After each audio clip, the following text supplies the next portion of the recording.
11வது கொஸ்டின்ல என்ன கேட்டிருக்கான்னா,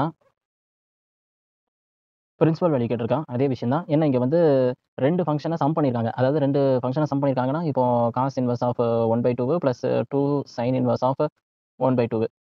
ஸோ இத நம்ம தனித்தனியா கூட பார்க்கலாம். இதோட டிகிரி வேல்யூ என்ன? இதோட ஆங்கிள் வேல்யூ என்ன? இதோட 2 ஆங்கிள் என்னன்னு நம்ம பார்க்கணும். ஸோ தனித்தனியா கூட கண்டுபிடிக்கலாம். இல்ல ஒண்ணா சேர்த்து வச்சு கூட கண்டுபிடிக்கலாம்.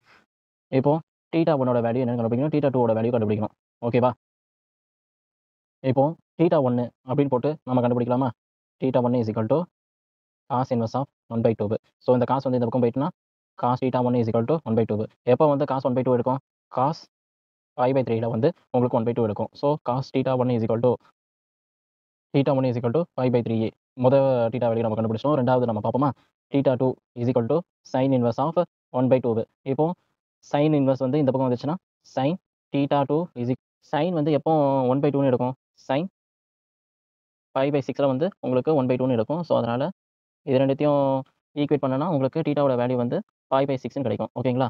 ஸோ இது 2ம் உங்களுக்கு கிடைச்சிருச்சு. θ1, θ2 வேல்யூ கிடைச்சிருச்சு. ஸோ இது 2த்தையும் நம்ம சப்ஸ்டிட்யூட் பண்ணிடலாமா? ஓகேவா?